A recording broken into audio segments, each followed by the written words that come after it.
Most people imagine the worst thing that can happen at sea is a violent storm. It's a primal, cinematic fear, one we all understand: towering waves, walls of dark water that lift a vessel as if it were a child's toy, then drop it into a trough with bone-jarring force. Roaring wind. A sound that isn't just heard, but felt. A constant, deafening pressure that seems to want to tear the world apart. Lightning ripping across the sky, illuminating a chaotic, monochrome seascape for a terrifying, brilliant instant. A storm is a known enemy. It has a beginning, a middle, and an end. You fight it, you endure it, and you survive it. But sailors who have survived long enough offshore, who have truly learned the ocean's language, know the truth. The most terrifying moment rarely begins with chaos. It doesn't announce itself with a roar. It begins with a quiet realization.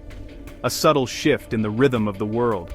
A moment when something small, something almost insignificant, feels wrong. Maybe it's the radio, the constant reassuring companion of the solo sailor. You call for a routine check, a simple radio check, to a distant, unseen friend on another vessel or a coastal station. Nothing. Just the faint hiss of an open channel. You try again, speaking more clearly, your voice a little louder this time. Any station, this is sailing vessel Orion, radio check. Still nothing. The silence that answers is absolute. At first it doesn't seem strange. There's a logical explanation for everything. Radios fail all the time at sea. A loose connection, a corroded wire, a blown fuse. The ocean is a harsh environment for electronics. But then, you scan the horizon. A habit ingrained in every offshore sailor. A 360-degree sweep, just to see what's out there. And you notice something else. An absence. No ships, not even the distant smudge of a container vessel. A common sight on major shipping lanes. No sails. No other adventurers sharing this vast expanse. No distant engines. Not the low guttural thrum of a fishing trawler that can carry for miles over calm water. Just water. An unbroken circle of blue meeting a pale, empty sky. Endless water. And the silence from the radio suddenly has a new, heavier meaning. This is the moment experienced sailors remember for the rest of their lives. The moment the world shrinks to the size of their hull. And the universe expands to infinity. Because this is the moment when a thought, cold and sharp as ice, enters your mind. What if no one knows where I am? Out in the open ocean, distance works differently.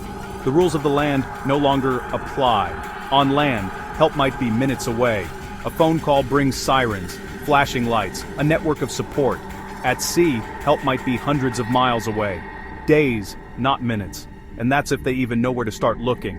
And if something goes wrong, the ocean will not slow down to wait. It is a world in constant, indifferent motion. Survivors often describe a strange silence during this moment, a profound quiet that descends.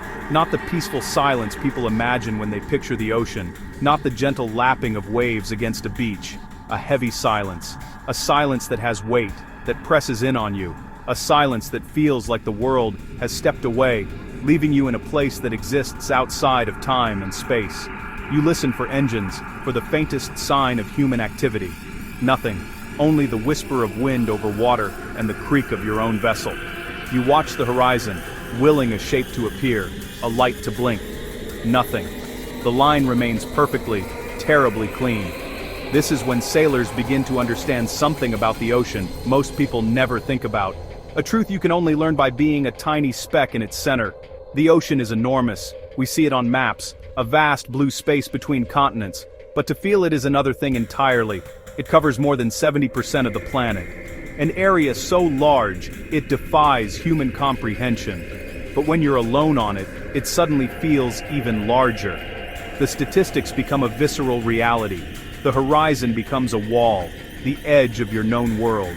It's only a few miles away, yet it feels like the end of the universe. And beyond that wall, there may be no one looking for you, because for them, you don't exist.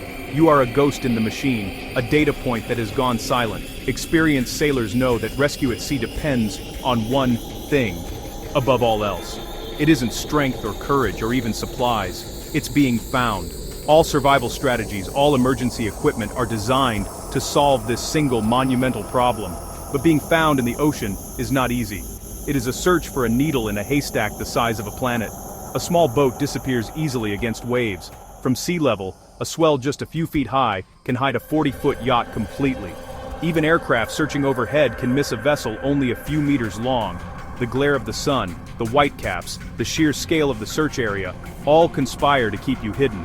This is why so many survival stories begin the same way, not with a bang, but with a whisper. A sailor realizes they are alone, truly, fundamentally alone, and that realization changes everything. The mission is no longer about reaching a destination. The mission is now survival. Because from that moment forward, every decision matters. Every drop of water, every calorie of food, every watt of power. Water must be rationed. Thirst becomes the new storm, a relentless internal pressure. Energy must be conserved. Every movement is calculated. Unnecessary effort is a luxury you can no longer afford. Equipment must be protected. A working radio, a signaling mirror, a flare. These are now the most valuable objects in the world. The ocean begins testing every mistake. A forgotten open hatch, a poorly secured line, a moment of inattention. All can have catastrophic consequences. History is filled with stories like this, tales that have become legends in the maritime world. Fishermen drifting for weeks, sometimes months, surviving on rainwater and raw fish, their hope worn thin by 1,000 false dawns. Sailors lost after storms, their boats dismasted and electronics fried, suddenly thrown back into an age of celestial navigation and dead reckoning.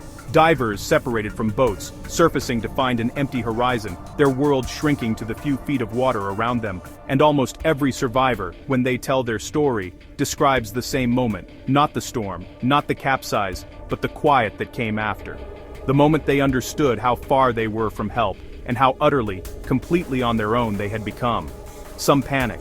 The mind, overwhelmed by the scale of the problem, floods with adrenaline. They make rash decisions, waste precious energy, and lose hope. Some freeze. They are paralyzed by despair, unable to act, simply waiting for an end they believe is inevitable.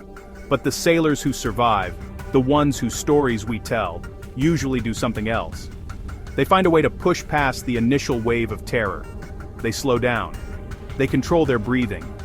They force the panic back into its box. They think. They assess.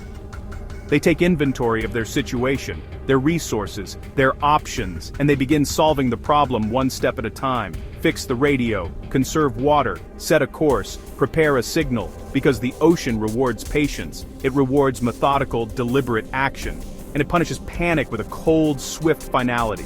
Many survival experts say the most dangerous moment isn't when disaster strikes. It's not the fire, the sinking, or the storm. It's the moment before, the quiet, dreadful interlude. The moment when someone realizes they are completely alone. Because once that realization happens, the mind has two choices. It stands at a fork in the road. Fear, a downward spiral into hopelessness, or focus, a disciplined, step-by-step climb back toward the world. The sailors who choose focus sometimes find their way home. They turn an impossible situation into a story of resilience. But the ocean has a reputation sailors understand very well. It makes no promises. It offers no guarantees. Sometimes, it doesn't give people back.